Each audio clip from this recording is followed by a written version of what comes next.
I remember when my grandfather died, we brought a Costco-sized container of toilet paper.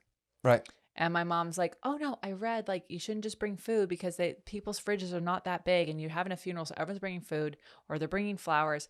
I'm bringing toilet paper because there's going to be more people in that house than normally are there.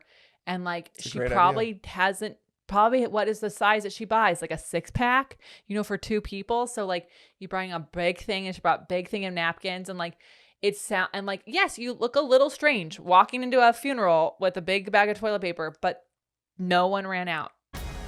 Welcome to the Be It Till You See It podcast, where we talk about taking messy action, knowing that perfect is boring. I'm Lesley Logan, Pilates instructor and fitness business coach. I've trained thousands of people around the world, and the number one thing I see stopping people from achieving anything is self-doubt. My friends, action brings clarity, and it's the antidote to fear.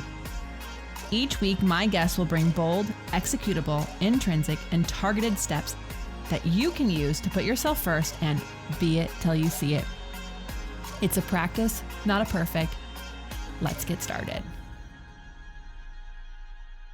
Welcome back to the Be It Till You See It interview recap, where my co-host in life, Brad, and I are going to dig into the honest convo I had with Kim Hamer in our last episode. If you haven't yet listened to that interview, feel free to pause this now and then go back, listen to that one, come back, join this one. It's a good one. It's an honest one. It's an uncomfortable, but like not the uncomfortable like we're gonna make you uncomfortable. It's just that like it's hard to very real. Yeah, it's hard to think about. Like no one wants to think about that stuff. When we say that stuff, we're talking about death. Yeah. So, anyways, it's a bit different than if you listen to the Krista St. Germain death one. That she's actually a grief coach, where Kim Hamer actually works with grief in the workplace. So 2 different ways to think about grief and also like how we can work with people. So I think it's really cool. Anyways, before we get into that, today it's Cycle to Work Day. It's August 3rd. It's August 3rd, which means we are 3 days from being on tour, which means the house is probably in a crazy hot mess trying to pack up a van to be away for, I don't know, is it 2.5 weeks? Yeah, a little over 2 weeks. A little over 2 weeks. Yeah, we are doing an absolutely bananas schedule, y'all. You guys, at some point, I just think that they thought I was a robot because they're now at 14 cities.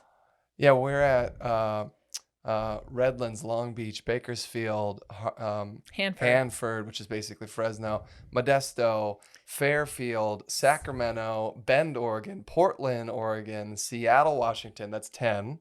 Then Spokane, then Whitefish, Montana, Salt Lake City, Utah, St. George, Utah. 14 cities. 14 cities. Where she's teaching multiple workshops and classes and, like hangout sessions at all these different places. And if you're like, oh my gosh, Lesley, you should come to this city, it's on the way. I love you so much. Would love to do that next time. Next time. We have planned this. Thanks. We have a headliner with Balanced Body. They are helping us make this happen. Yeah. So they're sponsoring the tour, and we're so grateful for it. And for those of you who are going to be joining us at those live experiences, you'll be, seeing some new BB gear with their contrology stuff, and you'll be getting some goodies from them and everything. It's going to be really fun. So we're super grateful. I'm so grateful also because like it's helpful. We could not do 14 cities without their help. That would have not even been able to happen. It would have been 7. So. Yeah. I mean, also, we don't have that much space in the van. So they're going to be shipping things to different places and all this stuff. It's like full support. So we're fired up about that. That's so cool. Yeah. That's amazing. Well, thank you, Bounce Body. So go to opc.me/tour to grab your tickets if you know someone who lives in those areas, or even, a short drive away. Yeah, even if it's an hour or 2 drive, come meet us. We'd love to meet them, meet you. Also meet the community. The amazing people who are already coming to the classes are probably driving as well. And like you can meet some more people who are interested in things like you are. So it's super fun. We're way into community and we're really excited about it. After that, I get home for like 7 days and then I'm off to Poland for 4 days. Yeah. And then I come back and it's agency many times. That's 7 days of coaching. And Actually, at this moment, if you're not yet on the wait list, you can get on the wait list and get a special opportunity, get a special price, and join the group a month early and do some weekly homework to make the most out of it. So go to profitablepilates.com/mini, get on that wait list. Once we are, it's free to get on the wait list, y'all. Totally free. And then you'll be given the opportunity to join a month early. So if you know you're going to want to do it, may as well get on the wait list so you can have that opportunity. Yeah, we're going to give you a little bit of prep before mini starts so you can start thinking through a few things. So when the week of mini happens, you've already kind of done some homework, some pre-thinking. It's going to make everything make a lot more sense for you and flow a little easier. So profitablepilates.com/mini. And then in October, we're going to be in Cambodia. Woo-hoo!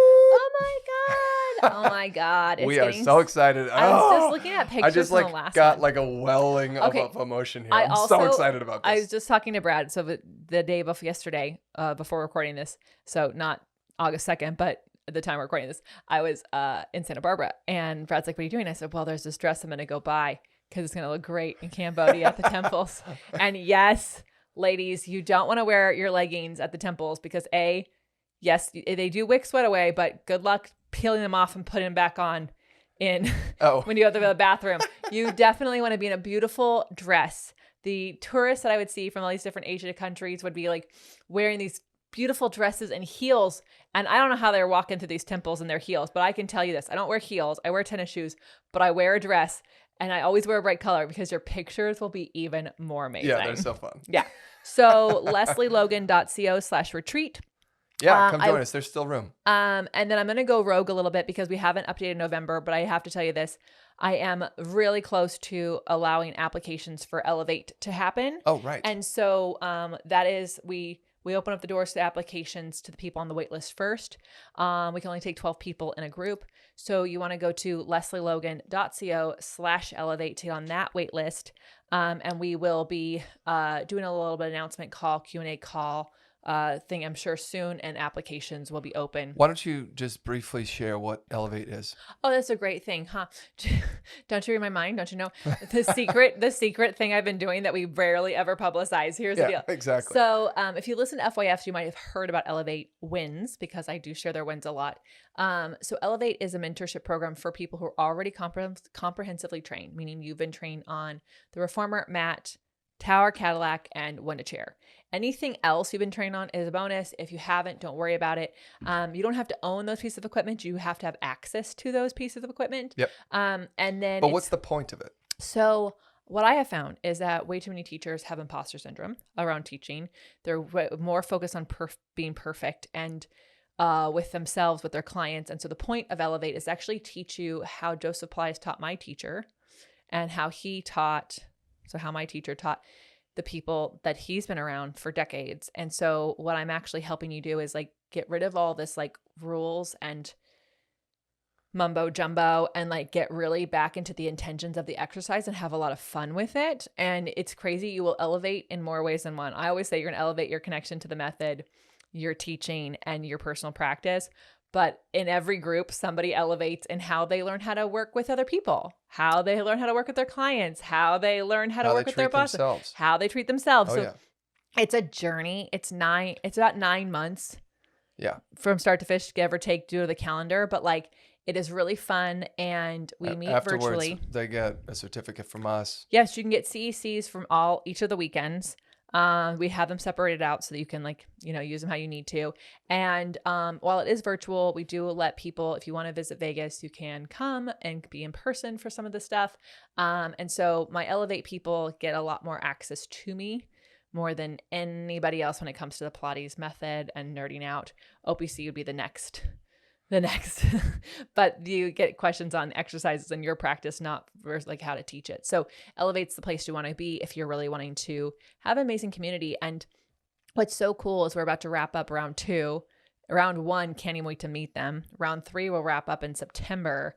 And then all of them will be in the alumni group together. And I already announced the alumni retreat, and people are like, oh my God, I'm coming. So it's just really exciting. Well, I had a win that we could briefly say. One of our Elevate alumni, Rael, said, I was doing chest expansion on the Reformer yesterday, and in particular, it was focused on my fast connection. The carriage just seemed to float forward, and dare I say, it felt easy.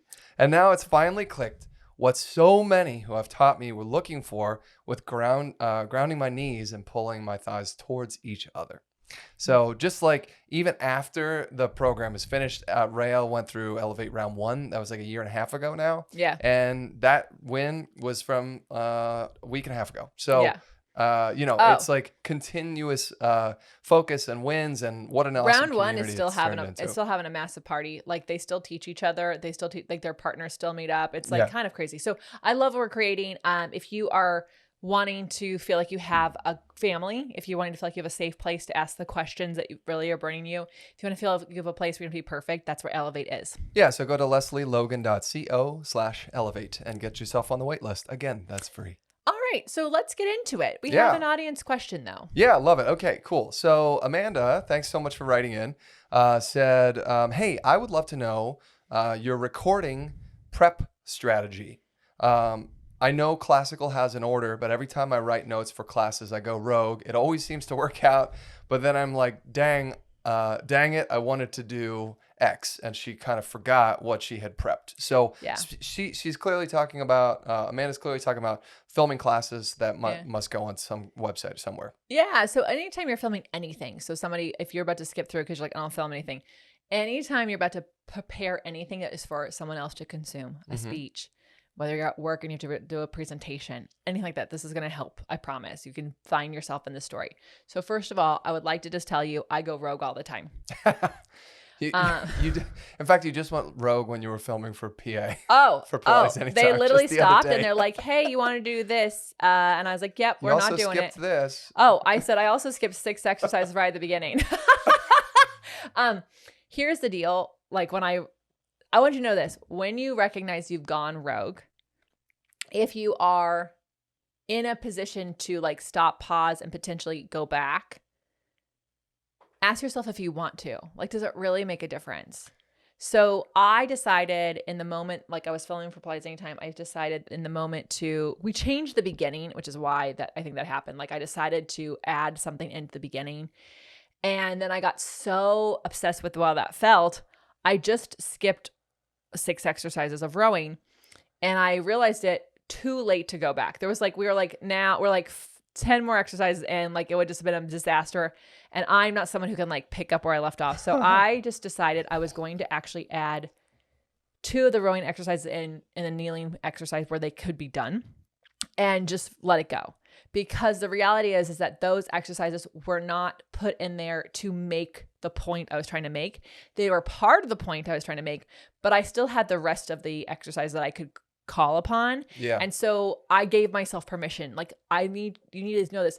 Sometimes what ends up happening is exactly what's supposed to happen, because when you're in your head about how you want a presentation to be, how you want a class to be, how you want anything to be, you're like, this is going to make the most sense. But then you actually are doing it. And if you're giving a presentation or a speech, you are seeing feedback in real time. You're seeing if things are making sense or not making sense. So you have to have the ability to go rogue, or like I would say, be present enough to make game time decisions. Like a quarterback would make a decision like, yeah, you called for me to throw it, but like I don't have a room, so I got to go here. That's not the quarterback going against the coach. It's like, what is available to me? What can I do right now? So I think that the game time decision and actually like being aware of you're almost producing the show while you're doing the filming. Yeah. And that I would say is like advanced. Yeah. You know, for example, when you're doing the interviews with the guests here on the pod. Yeah. I used to prep so much. Now I don't at all. But one thing that I'm continuously impressed by is your understanding of the emotion of the episode to the point of when you decide, all right, it's time for a commercial break. Yes. Right. Where you're actually aware enough in the moment to be like, did we get what we needed to make this a really cool episode? And did we make our point? Did we conclude the thought? Okay, now is probably the appropriate time for break. It's the same way when you're filming a workout. If you are like, wow, this feeling that we just had in our body, I don't even need this next thing. Now, that I would say takes just simply experience and time and consistency of doing it. So until you get to that point, we have a cheat sheet that you can use. We do. It's very simple. Oh, yes. Great. I have another point, but get yourself a big ass board. Okay. and write your major bullet points of whatever the flow of the class is, and put it behind the camera so that you can still look at the camera, but you can also glance off to the top or the side, and you can quickly see the next thing that's on your list. Like, for example, when I flew to Israel to speak to the entire company at Monday.com for a presentation that I was making to them, I am not a professional presentation speaker on stage kind of person doing talking points. And so my coach, I literally had a coach, and he said, no worries, man. This is going to be just fine. We're going to take big 8.5 by 11 pieces of paper, and we're going to take 10 of them, and we're going to write down in big ass capital letters your main bullet points of what your 15-minute speaking is going to be about. And we're just going to lay them across the front of the stage. The audience can't see it. They're flat. But you, as the presenter, can easily glance down and see your next bullet point so that you don't get tripped up and you're not worried about it. I was like, oh, that's a genius tactic. So that worked really well. The other thing I want to say, yes, some of it just comes with preparation. I mean, I can't even tell you how many classes I filmed at this point between Plies Anytime, YouTube, OPC. I mean, OPC was like literally it's 2 a week times 5 years. So there's that, Yeah. Plus, I mean, we have more than 1,000 videos on YouTube. Yeah. So, yeah. So just like take all this, like the other thing is like, one, take your own, I listen to a lot of podcasts so I can get better at understanding how do I wrap a conversation up? How do I what are some questions that are I could have in my back pocket if I'm I'm not getting the point I want? What's a question I can ask that I could ask anyone? So I'm not having to research this person's life story. Yeah. Because that makes me less present, right? Then the last point I want to make on this is this. You need to be very clear on who you're talking to. So your audience, you mean? Yes. Yeah. Anything you see that I have filmed, for sure, I have thought of a person. So if an OPC member wants to have a class where they need help on rowing, I'm picturing that OPC member. I'm not picturing all of OPC. I'm picturing that member. Yeah. When I'm teaching tree on the reformer, I know Rachel loves it, so I teach it because I know she loves it. I'm thinking about that, right? When I filmed for Applies Anytime, there's a tutorial coming out about imposter syndrome. It's for newer teachers or people who are a little lost on their journey. I literally picked a woman that I I've recently spoken to where I was I wish I had this to send to that person. So I pictured where they're coming from, who, all the things. And if you don't have a specific real human, then make one up, but make them up real. Why are they coming to that class? Why are they coming to this presentation? Why are they listening to? What are their goals? How are you actually helping them with this? Yeah. Where are they? What's their movement experience if it's a class, right? So if I am teaching a beginner, sometimes I'm just teaching beginner exercises. I'm actually taking it to a point where a beginner doesn't know a transition. So I'm actually having to so you have to be very clear on who it's for. That is going to take time. It's going to take some experience. And then you have to be kind to yourself. If you went rogue, just ask yourself, did the changes you make just take away from the goal you had? If they did, okay, you filmed it. Go back, add things in. And that's what iMovie is for, guys. Rock edit in, that. edit that in. They just do a little fade, right? But I think that really helps. And then knowing that it's not supposed to be perfect and people are going to get something out of it. They really, really will, I'll also say this, speaking of this is not even going rogue. When I was filming this Express Mat class, my first roll up, my legs came off the ground in a teaser. I just went, and I was just well, okay, that's a first one. We'll keep going. And I just if your legs came up like mine did, here's what we're going to do. And I told people what I was going to do. So if you can't, if it's a live thing and you need to edit in real time, just be transparent. Yeah. Wow, I didn't expect that. Let's go back and do this. I really want you to experience this out of it. People are cool with it. They'll go on the journey. So thanks for the question, Amanda. Also makes you feel real because, then they're oh, she's not perfect either. No, I'm so excited for people to see it. I want to see how many people see my legs come up. I can't wait. Anyways, thank you for the question. If you want us to answer a question of yours, you just need to send it to Be a Pod. Yeah. Okay, now let's talk about Kim Hamer. Kim is a compassionate entrepreneur and author of the book 100 Acts of Love. Her own experience and empathy have led her to advocate for more effective ways to offer support to others during challenging times of grief. Yeah. We're going to actually have her in agency. Oh, that's so great. I can't wait. Yeah. And also, I really am excited. I want to actually get her book and see her book because she didn't say these words, but she talked about like how chapters bury the lead, where like, it's this whole like 5 pages to get to the fucking point of the thing. And she said she cut all that out. It's just like bullet points and action items all throughout this book, 100 Acts of Love. And she wanted to make a coffee table book where you could flip to any page and it would have some practical advice right there. And I thought that's pretty cool. What a great gift we can give a people. Yeah. I think that's fun. That's what we're doing. Okay. Well, here's the thing. I really love this whole thing. She was like, I love that she said, finding silver linings. Now, there's a caveat to this. She said, that what makes life amazing is that we have the ability to find the silver linings. However, it is not, for those of us who are friends of people going through the grief, it is not our job to point out the griever's silver lining. So find silver linings in your own life, but let's not find silver linings for the people going through the grief. Like, oh, well, they, like they had a great life while they're here. It's like, no, you don't say that. You don't get to say that. And this just happened. One of our friends, their cat died. And it was right after, some stray dog ended up in their backyard. They save this dog. They get this dog to the right foster group, all these things. And then the person who had helped with the dog called up and said, hey, someone hit your cat. And like, I found myself trying not to even bring up a silver lining. Like, because there's this like innate thing, like, okay, I want to cut through this pain that's at this state right now. And all I did was like, I'm just going to hug you right now. That really sucks. Yeah. It really sucks. I'm so sorry that happened on that's a terrible day. Like, you helped a dog and you lost a cat. Like, that's awful. So let me just hug you right now. She can find her own silver linings if there are any. That's not my job.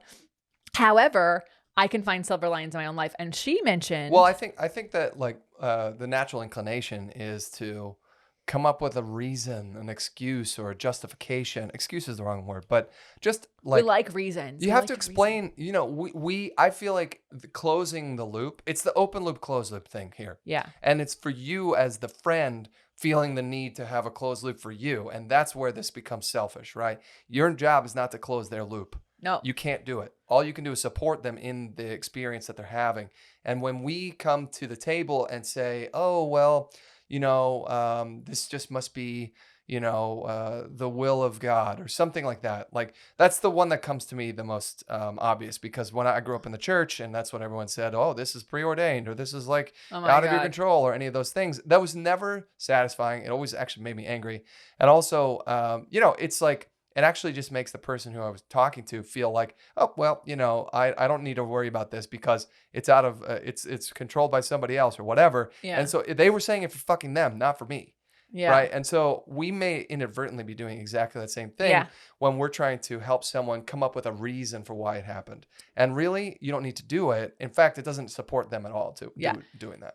But if you are the one who is going through the grief or the loss, or both, which is both, you can find your own silver lining at some point. So she had wanted to speak at an event and she applied and she got accepted. And so she asked her son to give her feedback on her speech. And this is after her husband passed away.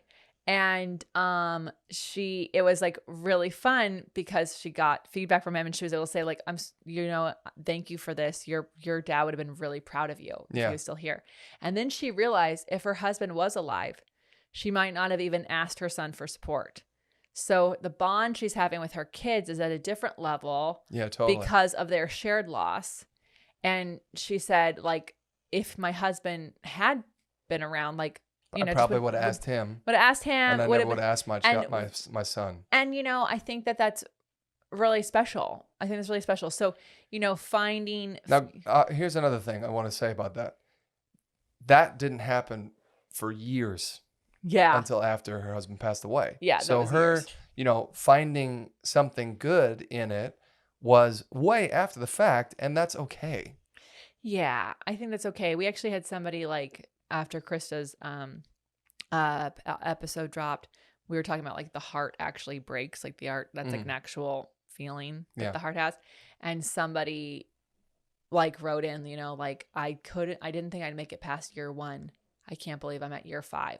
Like, it's okay for it to take a long time. I don't think that we're, you don't have to have a timeline. So anyways, you don't have to find the silver lining right away, but I just love that she tells people who are going through this to find their own, or she's telling us if we're going through this to find our own. Maybe she's not telling other people. So anyways, I love that. What did you love? Yeah. So basically getting into her story where tragedy happens and then her friends around her were trying to help, but they don't really know how to help. And she had this really interesting experience where her kids were like, hey, Mom, so cool that everyone keeps dropping off food, but do you think they could drop off something other than lasagna? Because we're done with the lasagna. Because same situation, right? Like that's what in the church that I grew up in, whenever there was something that happened, everyone would make food. And that is a great thing. I'm not saying don't do that. But there's way more than just food that people need. And, and I thought that was I never actually really thought about it like that. So I just thought that was really interesting because ultimately it came down to, similarly, when you're trying to support someone, you don't know how to, what do we offer? We say, hey, I'm here to help you in anything that you need. You just let me know. Yeah. Right. And it was like, well, of course I've said that. I mean, I'm here for you. I actually genuinely meant that. But the problem is a couple of things. She said there are 4 reasons why you should not say, if you need anything, just let me know. And this was so well thought through. So I'm just going to actually read them. She said, it fails to connect with the person. And that phrase does not acknowledge their pain. Hey, if you need anything, just let me know. So that's kind of like, you're not actually acknowledging No, I say that too. We say that to our teammates who are not going through grief. We're like, if you need anything, call us. Like, like just on a project. So it's not acknowledging grief of any kind. Yeah. So 2, the term anything, if you need anything, let me know. It's too vague and it's too overwhelming. It's actually too grandiose. It's too large at the moment. They're like, okay, anything, but they can't, they're not thinking straight. So they can't like say, I need this one specific minor detail, And so when it comes down to it, unless they're your bestie, chances are unlikely that they're going to be like, oh, I do need help with something. But when they realize it 2 weeks later, they're probably not going to reach back out to you, right? She said it's too big for anybody to get their head around. It's just too much. So instead of if you need anything, let me know. What if instead you said, if you need help with dropping the kids off at school, or if you need help with, getting gas for your car, or if you need help with, and we'll talk a little bit more about this later, but the word anything is just way too vague. 3, you put a lot, you're actually taking inadvertently, most likely, but you're actually putting the pressure back on them, right? Because you're now saying to them, you have to come up with the thing that I can help you with, right? Yeah. And that's awkward for them. Maybe it's like, again, they can't think of it in the moment. When they do think of it, it's too late for them to reach out to you.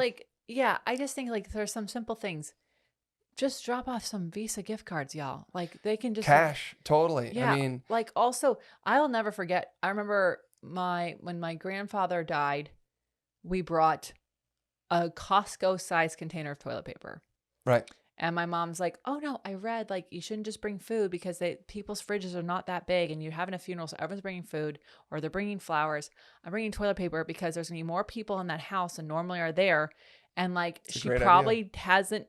Probably what is the size that she buys? Like a 6-pack, for 2 people. So like you bring a big thing, and she brought big thing of napkins, and like and like, yes, you look a little strange walking into a funeral with a big bag of toilet paper, but no one ran out. Yeah. Yeah. I mean, it's totally. So, the when you're saying, you're actually putting the pressure back on them, and, that's kind of awkward. But if you were specific, then you're not putting the pressure back on them. Or you can say to them, hey, if you can't think of anything right now, I will check back in with you in a week. Right. Yeah. And then we can have that conversation when, at a different time that's better for you. And number 4, she said, people are generally reluctant to ask for help, even if you've offered, And this, when you say, hey, let me know if you need anything, you're actually adding an additional burden on them who they're in an extremely vulnerable state right now. And unless they're your bestie, like I said, they're probably never going to reach back out. So, it's, I didn't realize that one, phrase that we probably think is actually helping is absolutely not helping. No, in fact, I started because I interviewed her a while back, and our friends were going through like some travel stuff, and like someone like they are having trouble, and I said, "Do you need any help with the dogs?" Right. I can come by. We can come by. Do you need help with the dogs? And she said, "No, I don't think so." And I said, "You're overwhelmed right now. I'm gonna text you tomorrow and just make sure that you don't need any help with dogs." And I did. I said, "Hey, just double checking. Do you need help with the dogs?" And because it was specific enough, I knew I could take that on. Like, that's also a very important thing. Yeah. Like, it doesn't put you in overwhelm. Right. Because then you're no good to anybody. And we'll talk about more about that in the Be It action items. It's like, maybe take a moment and just ask yourself right now, what could I help out with? What are some things that I could actually help people do? Like, what would that be? And then also maybe think about, if I was going through something, what would I really need to make sure was happening? Like, and then just make that list so that either way you're like kind of ready to go and you feel very prepared. I don't know. That's what I would do. Yeah, I was just thinking, I'm like, someone needs to make sure they can call the dog poop guy. Someone needs to make sure. Yeah. Prepared for catastrophe. Yeah. All right, finally, let's talk about those Be It action items. What bold, executable, intrinsic, or targeted action items can we take away from your convo with Kim Hamer? I'm going to hop in here. So she said, actually, think if you're the friend of someone who, may be going through catastrophe, think about what specific offering you could give to them. I just got really excited. I just gave people that. Well, you did it from the perspective of I may go through catastrophe and this is what I could need help with. Yeah. This is the reverse. This is the friend. You're the friend of the person who's going through the catastrophe. Why not think about it now ahead of time? What is your giving superpower? What is the one amazing thing that without a shadow of a doubt that you could help with and be, and do it in joy and all the things. And I thought it was really interesting. She said that her superpower is cleaning kitchens. She's like, hey, you know what? I would love to come over to your place and give me 4 hours. I'm going to tear your kitchen apart and clean the whole damn thing and set you up. Right? Oh, that's crazy. That would be an amazing way to support someone in, a moment when they probably can't even think about it, and also what happens when you're in grief. If you've ever gone through a really dark part of your life, guess what you don't do? You don't do the fucking dishes. You don't. You just don't do them, right? You probably start buying paper plates so you can just throw things out, or you just leave it in the sink. I mean, I've been there. So that is like an incredible offer, and they may feel embarrassed, but you're there to support, like get them, back to a place where at least they're back to zero in the kitchen or back to level in the kitchen. So what can you do for them? Maybe you are a mechanic. Maybe you are a dog walker. Maybe you are, you've got kids yourself and you can, take them to the park or something. I don't know. But what is your superpower that you could offer to help them out in a moment of need? And that's something that if you think about this ahead of time, guess what you're not saying? Hey, what can I do anything for you? No, now you're saying, hey, can I put a stop on your mail for the next month so you don't have to deal with it? I don't know, whatever it is, the thing that you can do. I love that. I think that's a great one. Yeah, I also think I said it already, but offering more than once is really important because I feel like, again, as the friend of someone going through it, it's really easy for us to say, "Well, I offered." All right. So she talked about a few things that I want to address because I think this is really good Be It stuff. So if you're going through grief, feeling your feelings, she said, get those feelings out of your head. She wants you to have a good cry. Be pissed, write it down. But really, most importantly, whatever you're feeling, let all of that out, because if you suppress those emotions, if you just try to like have it all together, it can unintentionally affect you at work, can affect your family, can affect everything. And like, as people if you go through a loss, people expect you there. It's okay. And also, like from Krista's thing, like we all handle the grief differently. So some people, it might be delayed. So if you aren't crying right away, like there's nothing wrong with you, but like when you do have those feelings, go ahead and feel them. And then we talked about for those who are the friends, it's not about you. It's not about you. Said put yourself in their shoes. I think that will also help with like knowing what to say or knowing what to offer is like putting yourself in their shoes. Like, what would you need if you were in that situation? Allow yourself to feel emotions for them and what they're going through. She said the person you're trying to help will feel the emotions. She'll feel it. And they may be completely unable to articulate what they're feeling and that you're going to feel them. And so if you are trying to suppress things, trying to be like, fine, everything's fine. I'm fine so that you can be fine. Yeah, if you're pretending that everything's normal, it's not normal. And actually one thing that I found really, really interesting was when you actually said this to her, you know, when people, they don't want to share a win with me because I experienced grief. I'm experiencing grief, and my friend decided not to share that they were engaged. And they thought, well, I don't want to make them feel bad that I'm having success in my life or a win in my life or something joyous when they're feeling like shit right now. And for the person going through the grief, you know, yeah, I guess it could come across though if you're rubbing it in their face, then don't be an asshole. But they also want to know that life is still going on, that they're, you know, they don't want to be cut out of the loop. It makes them feel more isolated. More isolated, exactly. Yep. And then she said, if they don't call you, it's not because they're mad at you. Right. It's understand that the person doesn't reach out. It's not a reflection of your actions. They have so many bigger things to deal with. So just empathize with their situation and prioritize their needs over personal concerns. And she said, send them a lot of love. Yeah. Like, send them a lot of love. And I think we don't even want to just a text message of like, hey, I was just thinking about you. I love you. Yeah. And not expecting anything back in return. Yep. So anyways, I know we did 2 episodes on grief, you guys. She actually does grief in the workplace talks because like she noticed how at her work, like no one really knew how to handle it. And like there's people like all the time, like, you know, I remember like one of our friends, they were supposed to go on maternity and paternity leave and they lost the baby. Right. And like the workplace wasn't really able to support. They just didn't know what to do. So like, I mean, my coworker died. He was like, I reported to him, and then all of a sudden, like, he was gone, and like, you know, I think my office, like, they came through and were like, hey, you know, we're gonna have a moment as a team, you know, for Steven was his name, but it still didn't like. That was like a good first start. I'm glad that happened. But then after that, it was as if he was never there. And that was weird as fuck.